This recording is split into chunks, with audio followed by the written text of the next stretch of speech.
the Her Hoop Stats podcast. I am Christy Winter-Scott, joined by my girl, Helen Williams, in the building. Listen, there is so much going on, and we understand the WNBA is in the thick of things, going down to the wire here, about to be a gauntlet to the playoffs, top 8 teams only going to the playoffs this year. But before we get into that, let's take a couple of steps back to the grassroots level of girls basketball right now. Obviously, the WNBA is booming. Obviously, college basketball is booming, but there are some high school players who are being groomed and channeled into being the next level and the next generation of collegiate players and professional players in the WNBA. And you had your eyes on a couple of young pups recently.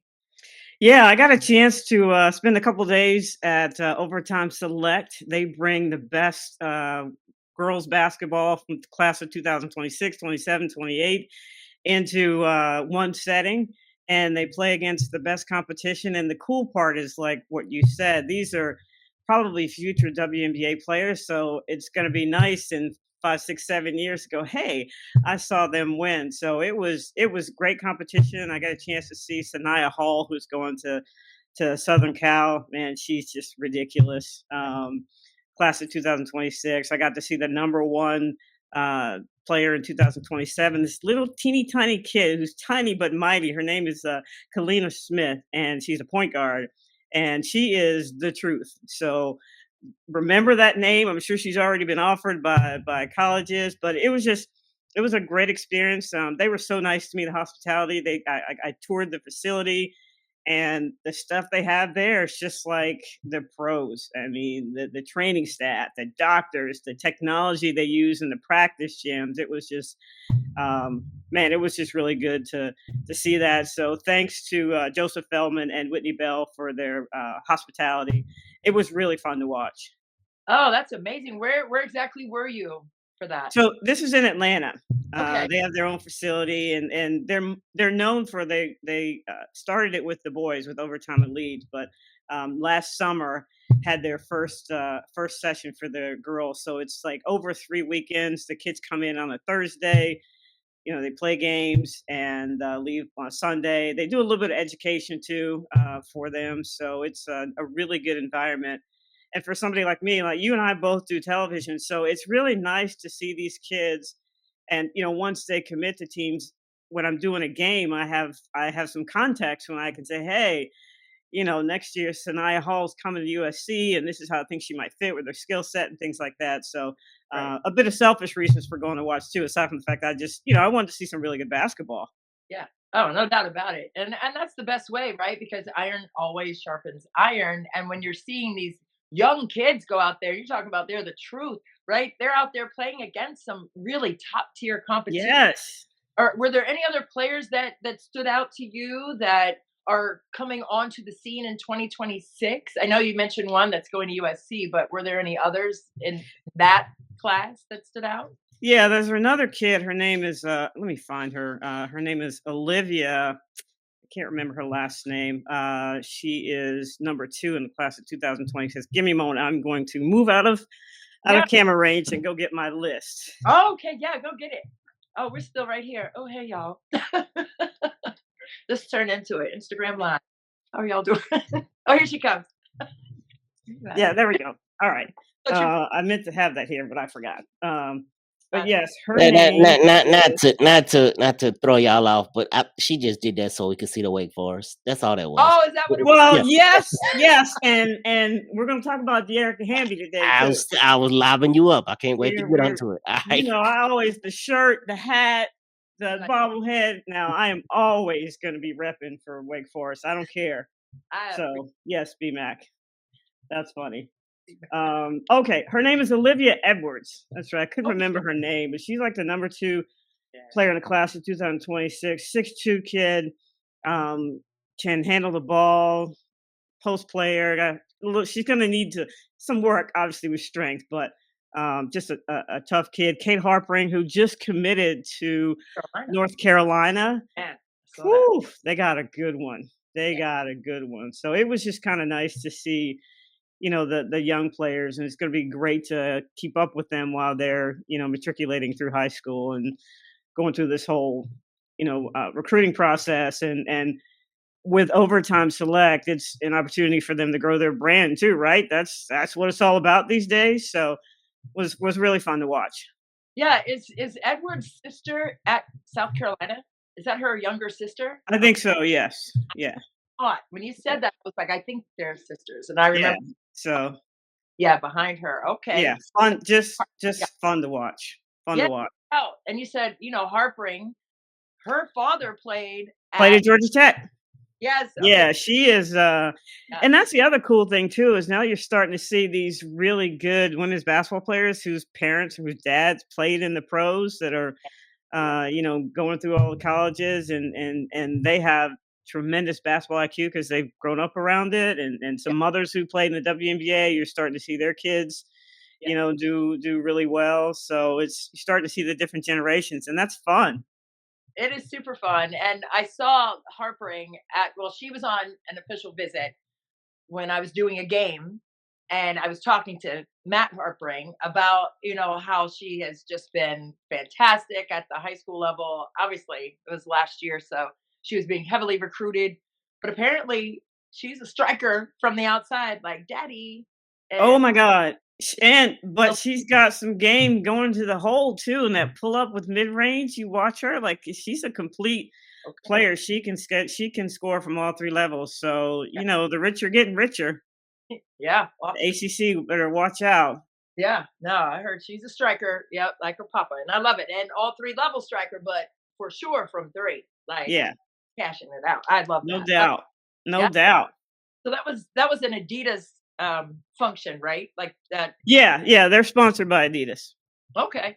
No, that's tremendous. And we need more things like that at the grassroots level for our girls, right? And I love that they picked them up this year after so many years with the boys running that. So that was awesome. I'm glad you brought all that up. It's like ringing a lot of bells for me with all those names and connections, which is Yeah, it always was fun. It was fun. like that with hoops. But And I didn't have to the best part about it was I got to see them and I yeah, wasn't recruiting. I didn't have to call anybody. I didn't have to DM anybody, get on social media. I just got to enjoy the talent in the games just watching. yeah, watching them work. I love it. Yeah, that's a different vibe for sure. And you don't have to get the seats right behind the bench. And I remember those days recruiting. So yeah, 10 years I did that. So I get it. No, you are present for sure. But no, super super fun. And I again I love that opportunity. To showcase, but also to play against the best. Right. That's when you Yeah, really yeah. rising to the top. So that's really fun for the next levels and generations for college and pro. So I know the college basketball season is going to be starting very soon. Woo! Be here before you know it. And Better get in whatever vacation and time off you need here in the next few weeks because it's coming. about to be a gauntlet. And something else that's on the horizon is the WNBA playoffs. And I know we're a bit away from that, but I'm going to shift out to Vegas because what happens in Vegas, man, it doesn't always stay in Vegas. On the road, baby. They've been playing great. 4 wins in a row now for the Las Vegas Aces and Asia Wilson. She's on top, top, top for a reason. Listen, Yes. rebounds, Helen, 20 boards, and then she went to work on the offensive end too. And it's just phenomenal to watch her play the game the way that she has been able to play it. And what's your assessment on the Aces number one, and then what Asia Wilson has been able to do during their wins? Well, I've always had confidence in Becky Hammond, and I think she's had to deal with a lot more this year than she has the last couple of years. Losing her assistants, losing certain players to expansion draft, but her stick to itiveness with figuring this team out, and then the changes with Jewel Lloyd coming off the bench, giving a little bit more punch there, and I think it's just you said it the last time we talked. It really is all about the defense in order for them to do well. And I think just they're playing better defense. And so just their feeling on offense, they just seem more confident because they're getting better opportunities. But I do think you're right; it's coming from their defense. And Asia Wilson is just like, hey, y'all, don't forget about me. I'm the one with the shoe. I'm the one with the commercial. I'm the one with the MVPs and the championships. Do not forget about me. But what I love about her is two things. She will not throw her teammates under the bus, number one, which is so key for a star player. And number two, she has just continued to be consistent and professional and operate and produce at a high level, regardless of how the team's doing. That is the one thing that they could depend on the whole season was Asia Wilson operating at a high level. Oh, no question. And, all of the post game pressers when they were kind of going through those losses, right? She said, listen, we lost by 53 points. And we just had to have a chat with the team, like without the coaches. I don't know if the coaches were in there or not, but they had to have that chat, right? And Asia Wilson said, look, I just told them that, if that's what we're going to play like, I don't want any parts of that. Like, we got to get it together. Like, don't come out of the locker room. We can't have that. So for her to lead in that way, like you said, as a pro, in terms of the accountability factor for everyone on the team, not just for her. I mean, she's going to bring it. I mean, she had double doubles in games where they lost. So it's not like, when she doesn't perform well or efficiently, the team loses. It's like, no, she's still performing at a high level. It's like everyone else has to come on with it, right? And be on that type of time. And I think for her to say that, you can only say that to your teammates if you are doing your job. Yes, yes. And the integrity behind what Asia Wilson is saying is in full blown mode when she is out there playing. So you can't question the authority of her words because of how hard she plays and how effective and efficient she is on the floor. Well, and what I love about it is it doesn't matter the level of the competition. Some players will play to the level that 30 and 20 against Connecticut, she could have gotten against, New York. Like, she is the type of player that's going to come and bring it. And it's almost like she's competing with herself. That's all. Every game to make sure she plays at a high level, regardless of the opponent. And I love that. Yeah. I mean, I think that could be something like the kids you just saw down in Atlanta. I mean, to see that as the example, right? And to compete against yourself, like, how am I going to be 1% better today?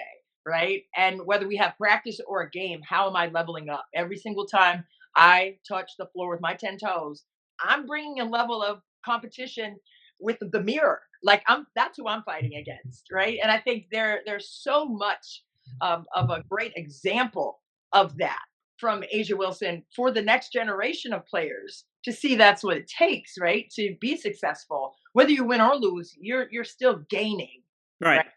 The experience and the pour in and the fight that you bring to the floor every single time. So that to me can never be understated because the integrity of the game, I already talked about this too. That's always going to be top tier for me. That's always going to be the be all end all. I don't care for the coaching, playing, watching. The integrity of the game should always be what you're looking for. And for her to speak it and then play that way, I mean, you can't question the ability and all of what she's been able to do to morph into this incredible player. Like, just from her freshman year at South Carolina, that's what I'm looking at, like, mentally right now. And watching her warm up before games, like when she was here in DC, she was warming up and I was mesmerized by her footwork, by her just direct force, and how she was just maniacal about getting herself to where she needed to be before the game. I mean, it was a beautiful thing to watch. I mean, we love the game, so I'm watching her footwork. I'm like, oh my God, it's great. I'm just like watching all these little nuances. Yeah, the little nuances. That's what makes the great. Yeah, but it was beautiful to me to watch. So what do you see for the Vegas Aces moving forward here as they're trying to, gain some traction and move up in the playoff rankings that could be impacted here by their winning streak? I think just when I'm looking at them, this whole season, there's nothing that I'm going, okay, they're not going to make the playoffs. Right. Now, at some points during the season, I thought, are you crazy? Because they're not doing the things that they need to do to make the playoffs, but I am going to give them the benefit of the doubt based on the equity that they've built on past performance. Now, I'm not saying that that's going to get them. They're going to have to do the right things, but from I'm going by what I've seen that they've already proven. They have equity with me, and until they don't make the playoffs, I'm gonna be right there and say, yeah, they're in. I like that. I like that. And the fact that, I think sometimes it obviously, we say it all the time, it takes losing to win. So I think that 53-point loss, I think that Woo, did, 53 points. God, man, listen, I, That's a lot. well, maybe, I don't know. I have to look back, but, That's a eh, lot. that's a lot. But, sometimes it just takes that to shake your character up a little bit, like to Yeah. check what does what does that feel like for you? Like we're not just gonna go, go get something to eat. Like, oh man, that was a rough one. How are you internalizing that, or what are you learning from the way that you lost? Not the fact that you lost, but the way in which you lost. Like, how do you learn from that? I mean, there's also when you win, you don't play up to par. There's still some learning in that, right? Like we won by 10, but as a coach, right? There's always something that you can hang on to improve for the next and the next and the next. So that 53-point shakeup, I think that did something to their psyche. I think that did something to their pride on the defensive end. Like we just cannot have that. I mean, sometimes your shots aren't going to fall, but you can always pack that defense. You can always play defense, and I always said as a coach, like, why do we have to lose to learn the lesson? Like, why Well, can't we just, be, and especially at this level, you're on the professional level, you shouldn't have to be taught those lessons. You know what I mean? You're a professional, you come to work every day, you're paid to produce. So it'll be interesting to see how the rest of the season goes for them. They're on this run, they're defending. The others are doing what they need to do, and yeah, it'll be interesting to see how they end up. yeah, I'm very intrigued by that as well, especially with how well they've been playing. And Asia Wilson, my God, like come on. And BMAX said it best. Our great producer, he said, everyone's talking about Nafisa Collier as they should, right? And AT with all these triple doubles. I mean, she's a triple double. Like Just she's ridiculous, 3 in a row, just ridiculous. not so. For the first time ever in WNBA history, Alyssa Thomas with those 3 consecutive triple doubles. But here's Asia Wilson. Like, let's not forget, she's done it thrice. Like she's been a 3-time MVP. So I mean, she understands what that means too. So let's not forget about her name in that conversation because You've seen them both live. You've seen AT. You've seen Asia. What's the common factor in their greatness? Now, you talked about Asia being maniacal, and what's the common theme that you see from both of them from the minute they walk into the facility to the end of the 40 minutes? that's a great question. And the word that keeps ringing in my ear, I'm going to share it because I can't think of anything else, is confidence. They Okay. level of confidence. And the thing about that is it's not arrogance. Like to me, there is a fine line between that. But as a competitor, I'm walking in there like I'm the best player in the gym. Or why else am I in there? I'm not Right. giving you. I'm not going to give the. I'm all right, but kid on the other team is better than me. What? Why are you coming in there like that? And not that you would share that to the media, but the inner workings and the inner voice is like, I know that I have put in the proper work, right? So my level of confidence, I don't have any fear. So I think those two players in particular come into the game with that level of moxie. They come into the building, they get off the bus with that level of moxie. Like, no one in this building has outworked me coming into this game. Period. You, And you see that on AT's face when oh, she does something, and she doesn't give the too small sign with her hands. She just gives it the look on her face like, how dare you think that you can stop me? because that's how she's built, right? And I think it's the same as Asia Wilson. Like when she blocks a shot and she's like giving the like, I don't know, you did not just bring that in here like that, but just like the extra pride and the fight and the confidence. Like I put the work, I've had my butt in the gym, and I think that's what they come to the gym like. And I thought you were gonna say something about AT's smile. That's like, I know you just that smile. Well, I mean, that's kind of what I was pointing. Yeah, she get when I talked about the look, that look like Yeah, nice try, kid. Nice try. And I love it because every time it's like on defense, even like she's like playing defense and she has this grin on her face, like you're not getting by me. Like, and that's what I'm saying. It's this level of confidence. It's the level of work ethic they know that they have put in, right? Prior to Yeah, the game starting, right. they have put the time in that no one else has, and it goes back to Kobe. You know, that's my guy in terms of his mentality. I think it has a lot to do with those 3 and 4 practices that you do a day. You know, some people go in one time a day, but those two, and I don't know their daily schedule, but I will say that I am quite confident in thinking that they probably go to the gym more than one time a day. I Right. am sure that it's 2 to 4 times a day. You go for a 2 hour at 6 to 8 a.m. and then you come home, you eat, noon to 2, you go back, right? Come home and eat, pick up the kids, whatever like that from school, go back to the gym, and have 2 more sessions. And then if you're just doing that one time and they're doing it 4, at the end of the month, they're going to be, you're not going to be able to catch those kind of players. Exponentially better. They're here. So I just think they put the work in, and I think it's speaking for them on the court. And then, smiling AT or not, like I think it speaks for them when they're playing. So I think that's what it is with those two for me. It's the confidence. Got it. That's Yeah. you're the one that you've seen them live, so I was just curious. What do you think it is, just from watching them in particular? This for this season. I think it's an attitude of put it on my shoulders. Ooh. Like I got broad shoulders. I can handle this. I just need you to do this, this, and this, and Okay. then I will take care of the rest.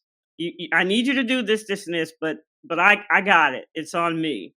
That's what I see when they're playing, and I also see joy, and that joy comes from the work that you said that they put in, and they see that work come to fruition on the court, so they're having a good time. And Asia has described herself as petty when they're talking about trash talk. She doesn't talk trash, but she's petty.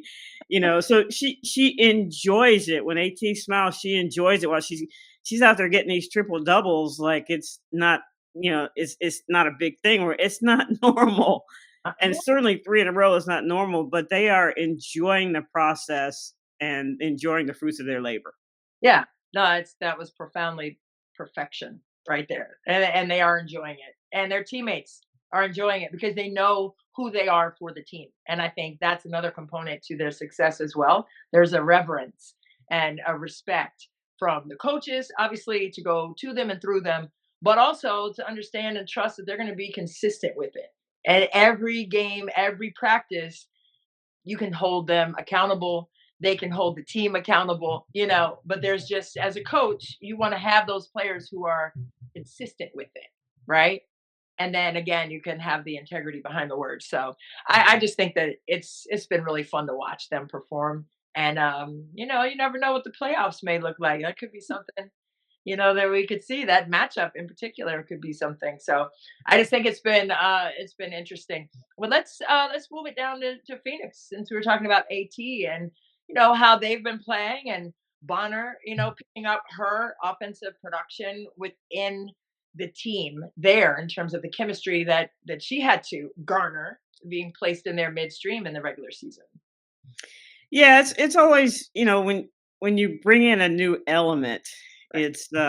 it's a struggle because Phoenix is a team that, aside from AT and Ka, are and DeWanna Bonner now are is essentially made up of role players and players that people didn't know a whole lot about. Again, shout out to the scouting department for for Phoenix for bringing these players there. But before DeWanna Bonner, they had their roles pretty much, I don't want to say solidified, but they kind of knew, okay, this is what I'm going to do until Natasha Mack comes back, until Kalia Copper comes back. So I know what my role is. And then those two start to be, Right. Intermittently integrated. And so roles change a little bit. And then DeWanna Bonner comes in, it changes a little bit more. And so I think not just for the coaching staff, just trying to handle those egos and those, hey, I've been producing, and now I might not be able to play as much because of whatever reason. Yeah. that's a lot to navigate as a player and as a coaching staff. And so I think it took them a minute, and they still have some work to do. But they have good pieces, I think. So it'll be interesting to see, if everybody can find that role, stick with it, Yeah. integrate it, have some chemistry so that they can stay up top. Yeah, no doubt. And I agree. I mean, I think, the level of experience that Bonner brings to the table, I think that is a difference maker too. If she were at kind of the beginning of her career, I would think that would be a little more difficult. But I think schematically, I mean, a lot of teams run the same actions, right? Right. As the assignment of it. So I just think she, by watching film and then getting into practices, getting the timing with her new teammates there, I think has really grown since she started there in Phoenix. But I'm really intrigued to see how they, mature as a team. Moving forward, like you said, with Ka and then with Mac coming back. So we'll see what that looks like for them. But I'm just intrigued to see how they continue to move forward. And I love how they've been playing. I love how Bonner, the last couple of games has been playing, in particular on the offensive side. So I think she's finding her wheelhouse. She's finding her sweet spots within their offense. Yeah, they just need to make sure they're consistent on the road, as opposed to playing at home, because they've got that great crowd, the X factor. When they're on the road, they have a slightly different personality, so they've got to figure that piece out. Yeah, for sure. And hey, let's stay on the West Coast. I mean, some say it's the best coast. I mean, I'm the East Coaster, but I mean, I appreciate the it is beautiful out there. But now let's go to LA. LA did some really LA last night. Shout out to De'Erica Hamby, Wake Forest in the house. go ahead and Two lean game over, clutching baskets. Let me just say. lean over so we can see the Wake Forest thing. But There you there, go. hey, The girl, hat, the bubble, and BMAC tells I always got my Wake Forest stuff on my podcast. So come on now. I'm not mad at it.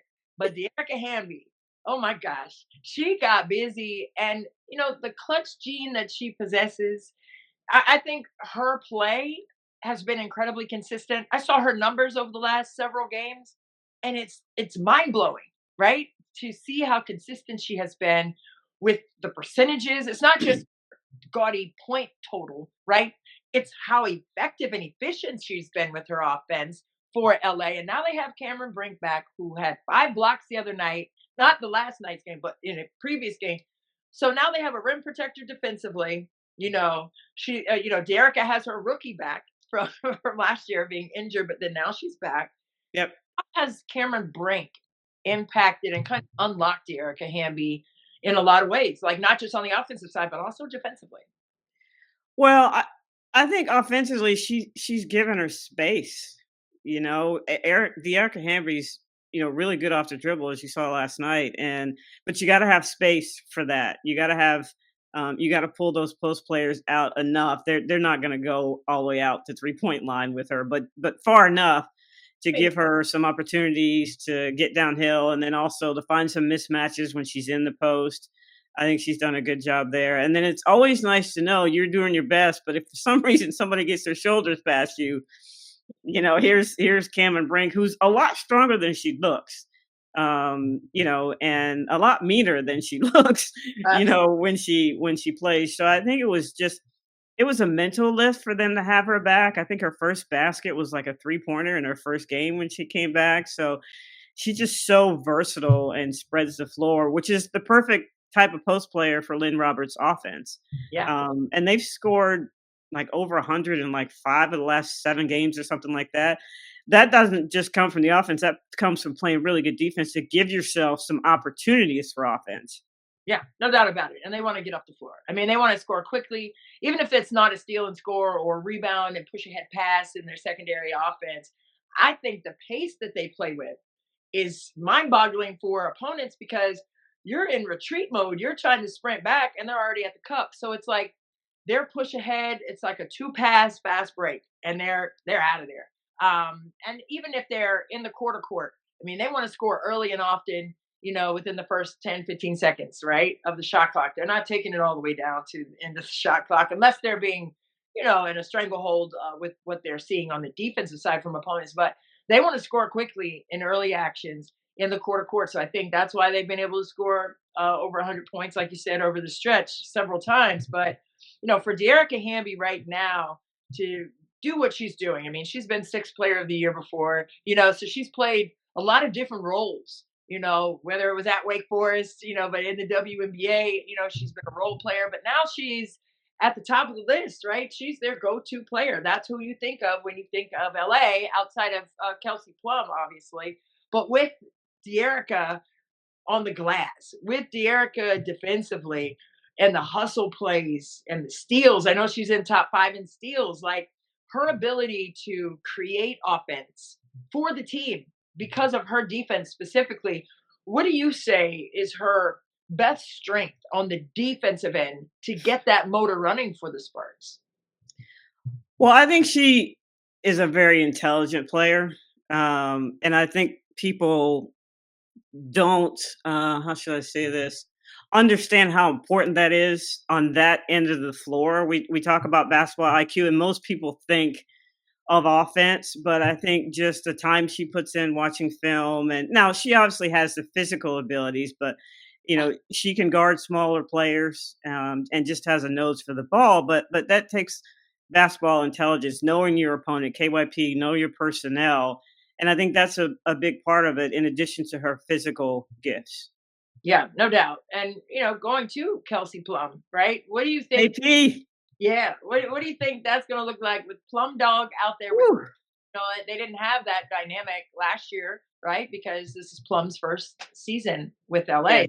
What do you see from that duo and their chemistry moving forward in this little last chunk of the regular season? I think the thing with Kelsey Plum is when the ball is in her hands, she puts pressure on the defense, right? She's, especially on the break, she's going to try to get downhill from wherever she is. If it's one-on-one, if it's, a pick and roll with Dearica, she puts so much pressure on the defense, and not just the initial defense, the help defense. Yes. Because she gets by her defender, and then somebody's got to come and help. And then you have the ability for Dearica, and then you have Rakia Jackson, Miss Jackson, if you're nasty, just playing really well. And then people forget about Ray Burrell, who's just on the defensive end. They're a very long team. You look at Azurá Stevenson. So defensively, that helps. But I think whenever Kelsey has the ball, her defenders are always on their heels. Yep. And so that's a big advantage. Yeah, and their ability to spread you out. I mean, you just ran through the roster right there, and I'm like, dang, all of them could shoot threes, right? Yeah.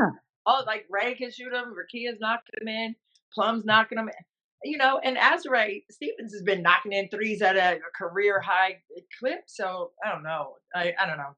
To me, it's just it's interesting, just to see how they've been able to score the ball. And then now with Cam Brink, you said she hit that three when she first got in there as her first shot. But now they have, a great complement in there. So if they go 5 out, they can do that, right? But now they want to get a piece of the paint and spray those out in the 5 out sets. But now with Cameron Brink in there, they can go 4 out, 1 in and make it even more difficult, right? Because if they throw that entry pass, that can be in and out for a triple, right? They just have so many threats from range. Yeah, and I think what they did last night is something that they need to do better. They did a great job. They finished the fourth quarter, right? That's something that they've been a little bit inconsistent at. And if they want to make the playoffs, they've got to finish those last 3 or 4 minutes defensively, right. I think a little bit better. Right.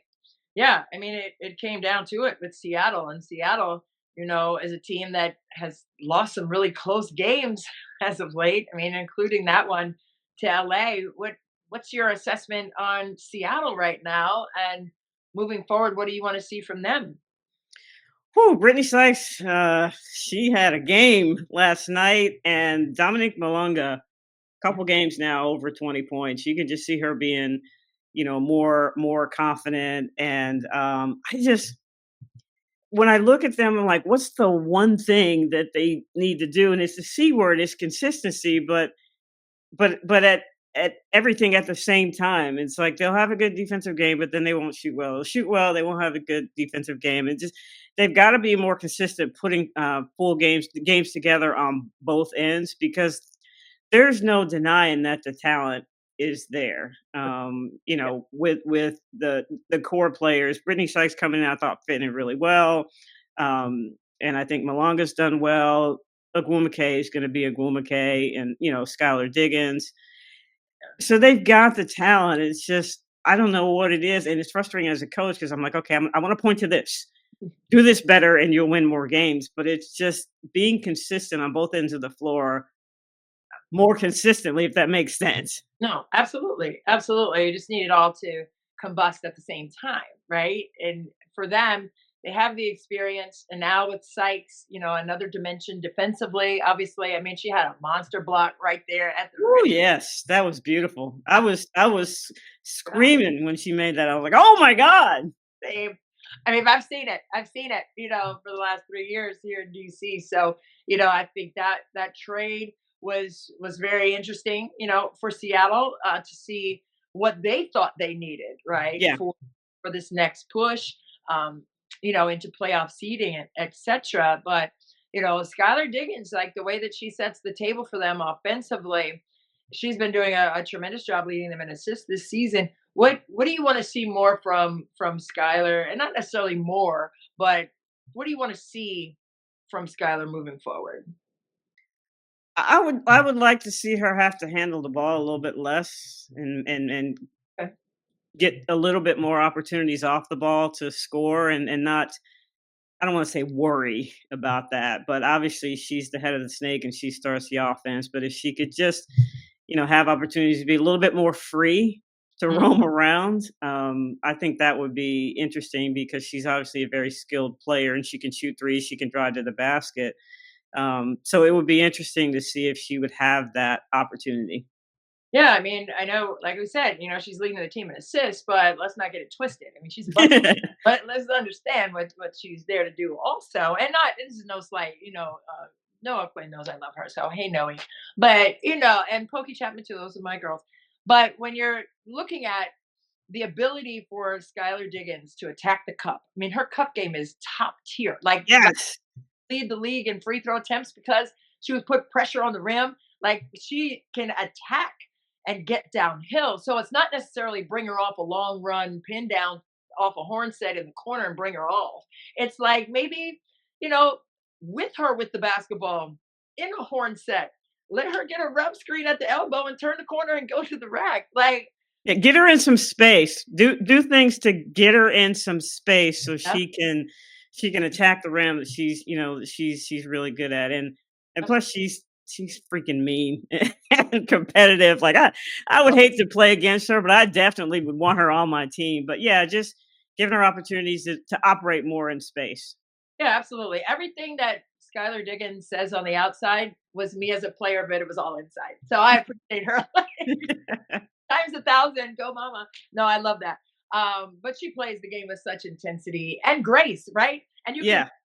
I mean, she just puts her foot on the gas pedal and says, I'm daring people to stop her. So I agree with you, to free her up, unlock her a little bit, let her get to the rack where she has been so dynamic over the course of her career. So absolutely, for Sky. And I guess we can come on to the East Coast. You just alluded to it. I mean, a couple trades were made. Alicia Clark came from Seattle and went to the Mystics in a swap with Brittany Sykes and a first round pick for next year. Washington will have 3 first round picks in 2026, They're which collecting them. that's crazy, right? To think about, but and a great draft crop of players Yes. in 2026. So stay tuned on that. We will definitely unfold that and dissect it as we get closer to that moment next spring. But for DC to bring AC back, and we love AC here in the DMV because of the humidity, but we also love AC in a lot of different ways because I mean she is just a pure soul, right? I love talking to her. I love that she's back in the district. But what do you see with her being added to this very young Washington Mystics roster? Well, when you lost Brittany Sykes, obviously you lost some of that veteran, leadership. But Alicia Clark has what we call institutional knowledge, right? So she brings that to the Mystics, and Yeah, she just is willing to do whatever you need for her to do. She's not going to be one of these people that's, pissed off because she got 10 minutes instead of 20 minutes. She's going to be willing to play whatever her role is. She's going to love up on those rookies. I mean, you can just see it on the sidelines from the camera. And so I think great for them that they were able to get that institutional knowledge. Oh man, I love that institutional knowledge. I'm gonna give you credit for that next game. I have Yeah. it says, yeah, institutional knowledge. I'm gonna put that on my little notepad. So, but you're right. I mean, just the chemistry. I mean, she's a vet. She understands her role. She understands her leadership qualities that she brought the last time she was here in DC, and I saw that firsthand in practices. And I can't wait to get back into practice to see it with this group of players for the Mystics. But for Alicia Clark, like just her ability to defend, number one. I mean, that has been something that has been a seamless transition for her to come to DC from Seattle, but also her ability to get downhill. And, when she was in college, I mean, she led the country in scoring. So let's not forget that about her. But you said it best when you said she's willing to do whatever the team needs for her to do. And that's a consummate pro. That's Yeah. that's what you do. But to see her in the ears of the rookies, Sonia Citron and Kiki Iriafen, oh my gosh. And I think it was after the game last night where some fans were in the building there and they had on some Kiki Iriafen jerseys. And Alicia Clark was taking pictures for them. Like she's probably like, sure, I'll take it. And she's taking pictures of Kiki with these fans. And that's just the selflessness. I was like, that's a beautiful picture in picture, if you will, because it just spoke to the sisterhood of the league. It just spoke to her being a vet for these rookies on this team and the love there and the joy, like you said, for the opportunity to compete, but also the off court things, right? Where there's, a level of respect that you have for these young players. So, I mean, these two rookies are cut a little bit differently. Obviously, they were in Dallas. Another rookie who's pretty darn good too, Paige Beckers. But for Kiki and Sonia, what has that dynamic duo meant for you to see? And how do you see that moving forward for them, not just for this year, but forward throughout their careers in the W? Well, the thing about both of them is that they're ever curious. And that is so important. If you want to get better, you always want to learn. And they came in, I think I said this on one of our first broadcasts, they were unbothered and unafraid. Yeah. Right. And also just underrated. People just did not Yeah. they just didn't understand what they brought to the game because they weren't in college, quote unquote, eye candy. I use that term a lot. But if you're a coach and you looked at their skill level, um, you could see that they would produce. And again, shout out to their scouting department. Paying attention to the eyes and not necessarily the analytics. I think there's a place for analytics, no doubt. But as a coach, you and I know we want to go by what we see. And they both came in, like you said, the confidence factor. Both felt like they could contribute right away. And I do give credit to the coaching staff because you have to bring these players along. First of all, they both came from coaches that gave them a really high basketball IQ. True. Right? You playing at Stanford, you playing at USC, you playing at Notre Dame. These coaches know how to coach. They know how to communicate, and so the players always leave those programs with a really high basketball IQ. So you take that, to the professional level, and I think the coaching staff did a really good job of helping them understand what they were looking for and helping them feel confident with the skill set that they have within the offense. I'm a big Princeton concept offense fan, but give the coaches some credit too for their development. Yeah, no doubt. And I mean, Sonia Citron last night had 1 point at halftime. They were blitzing her. They were really crowding and blowing up, loading up pick and roll opportunities. Yeah. They blew up that pin down that Washington likes to run for her off that left side and really crowded her catching space. So she couldn't get to, that mid-range shot. And she didn't attempt a lot of shots in that first half, but she only had 1 point, obviously off the free throw line. But she came back with a vengeance in that second half. But again, credit the coaching staff for understanding how to get her going. I was thinking maybe just let her run a little one, so that she doesn't have to work so hard off the ball to get a touch. Because it wasn't necessarily she wasn't getting shots. It was like she barely even touched the ball, right? Yeah. They were crowding her space to the point of they're not even going to throw that pass, right? But then they started blitzing her. They were double teaming her, but she made some really great passes out of those double teams or shadowing of her area when she did get a catch. So there were other things that she did. I think she was like a plus 13, even with just 1 point or something, because of all the other things she does well on the floor. And then you have Kiki Iriafen, who is just a monster on the glass. I mean, she's a machine when it comes to the board work. I mean, now she has 9 double doubles, the most ever for any rookie that has played for the Washington Mystics. So, I mean, I just see an incredible upside for the two of them. But then also with the addition of JC Sheldon in a trade to send, Leah Edwards up to Connecticut and got her here. So, what do you see from that acquisition of JC Sheldon to the district? I think another player who can defend the best player. She and also Kiki and Sonia Citron. They're young players who have an understanding and a patience in the game. They take their time. They don't get overly excited when they're only score 1 point in the first half, and they take what comes to them. They take the games that comes to them, and I think she just an intensity from a defensive standpoint. But she's a decent offensive player too. I think people, when you think of her, they're always talking about her defense, but that offense, I think, with her skill set, excuse me, I think she's going to be even more productive in the sets that Washington runs. Yeah, no doubt. And, I saw her for her 4 years at Ohio State. And let me just tell you something. I've never seen her fatigued. I will say that. And she probably played every single minute for Kevin McGuff and the Buckeyes. I mean, she never came off the floor, it seemed like, and they pressed full court every possession. Yeah. Make or miss. It wasn't just on made shots, where they can get set up. If they miss a shot, she's still applying pressure full court, right? That's just how they play defense. And she averages under 20 points a game at Ohio State. So she can score. She can shoot the three. She can get downhill. She has a motor in the open floor, the fast break opportunities. So, I mean, I think she's bringing that energy, on both ends. And I think you have to respect her range. And when you do try to take the 3-point line away, she's gone and attacking the top leg and getting downhill. Yeah, and I think her pace in the half court offense, she's very intense with the cuts she makes and driving to the basket. Like, that's an underrated skill to have, the correct pace when you're in an offense and to read a defense and when to go, when to stop. How go slow here, speed up there. That's an underrated skill. I think she has that.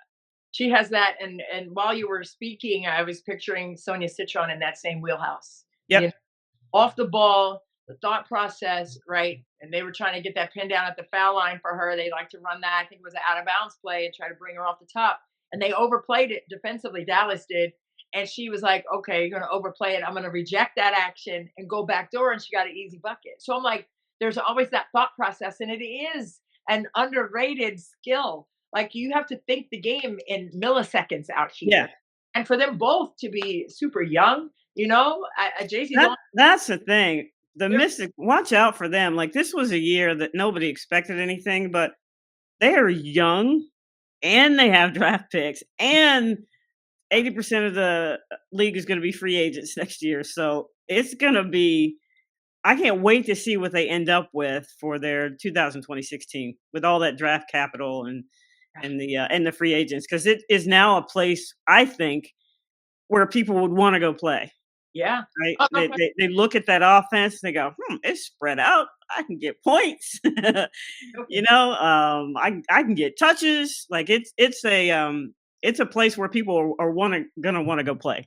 Yeah, no question about it. I agree. I mean, there's a lot of freedom and, read and react, right, off of actions, like I just explained with Sonia Citron. And they're all smart, right? They understand where to go, when to go, why to go. And I think that's the beauty of the game. And they want it for each other. And they say as much, but you can see it in how they play. I don't have to say it. You can see that there's a selflessness, but also a joy about how they compete every night. So it's going to be fun for sure. But what's been fun also has been, watching Minnesota and how well, Helen, they have been playing. And now they have Dejanay Carrington, who has been locked in, as always, on the defensive end, man. Like, wow, what's your assessment of Dejanay and the Lynx roster right now, sitting at the top of the league? Happy players play well. Happy players play well. I'm sure she is so excited to be with Minnesota, and that group of players in terms of their professionalism, in terms of their efficiency on both ends of the court. I think it was a great addition. I'd said that they needed a bigger guard who could defend, who could also shoot. So she fits all of those categories. They also picked up Jalen Sherrod from New York for defense. The only thing, probably the Minnesota people are not going to be happy with me, but I just felt like they needed one more mobile post. Okay. And when you look at what happens when Nafisa Collier goes out, there's something missing there. Now, Courtney Williams had a great point. She's like, everybody has to just do more. And I totally agree with that. I'm not at practice every day, so I don't see what they see. I do think that Cheryl Reeve is a great GM, great coach. She knows those players better than I do. And, she's going to go with what she's going to go. I just felt like they needed another mobile post. Having said that, if they stay healthy and they defend the way that they can, great opportunity to win a championship. And I could be eating my words, but I was like, oh man, they need Aaliyah Edwards. I was like, I don't know how that works, but they need to get Aaliyah Edwards. I don't know how the money works. Richard Cohen for us to tell everybody how that works, but that's the only thing. But I don't think that the situation that they're in now is a bad situation. I just thought it would have been added value. Added value. That's a good point. I see what you're going with there. And I just, I love that Dejanay is there and Sherrod too, for the defensive aspect of it all, because, you're going to have that as the season progresses. You want to win a championship, you got to defend. I'd be able to do it. And now, the finals are going 7 games this season, for the first time in the WNBA instead of 5. So, I mean, you're going to have your legs. You're going to have the lock-in ability on the defensive end, but you're also going to have depth with that defense. And I think that's what they may have been thinking. Again, I'm not in the war room. No, I agree. They are much better. Their bench is much better in terms of depth on both ends of the floor, I think, with the with the trades that they made. So I still think New York has the best bench in the league. But I think, player for player, those 5, I think Minnesota obviously, when everybody plays, we haven't seen a team full against each other with all all the major players healthy. But they've definitely improved their depth, especially on the defensive end. The last team that we can talk about, I want to go down to the ATL, the Atlanta Dream. What have you seen from them as of late, and their ability to make a solid push for Carl Smesko and the Dream? What's that going to take for them in this last little chunk of the season here? That's your boy, Carl Smesko. Well, first of all, shout out to Monica McNutt, who said, I don't know, 2-3 weeks ago, her bold prediction was that Atlanta would be number 2. Where are they right now? Number 2 in the standings. So shout out to Monica. I think for them, their bench isn't as strong as some of the other benches, but people produce when they need to. Right. Walker Kimbrough when she needs to, Naz Hillman when she needs to. You're always going to have Alicia Gray, who's going to do what she does. I think an underrated second rounder was Tahina Paopao. She's got time under her belt now, and she's, defending, where I thought that might have been, one of the things that she would need to work on, at the next level. You have Brianna Jones, who's just doing Brianna Jones on a consistent basis, right? And then you could just bring in Brittany whenever you need her. So I think for them, the key is going to be health. Yes. Like that's one of my things. If you want to win a championship, you need to be healthy. Yeah. Because they have the ability. They, as a team, put a lot of pressure on defenses, especially in transition. Mm-hmm. The teams are always on their heels when they're defending against Atlanta, and then they start hitting shots. It's that's trouble. Yeah, No doubt. And now Ryan Howard and Brittany Griner are off the I, injured. I didn't even mention Ryan Howard. Forgive me, Ryan. I'm sorry. I So, mean, that's yeah, for yeah. sure. And she's back. But they've been able to do, I mean, that push to being second in the league with them being out, right? Over the Right. last games anyway. I know Griner played more games in that stretch than Ryan did after the All-Star break.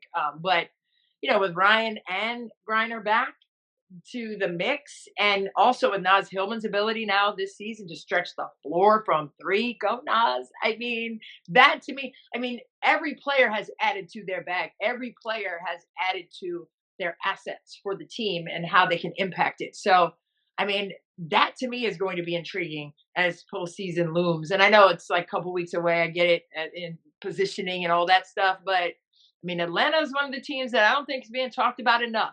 Right? I was going to say, don't you think that people just take for granted is the wrong term? They're like, but they just keep doing what they're doing, and they ended up, they were in fourth, then third, now second, and I still think people don't believe How about that?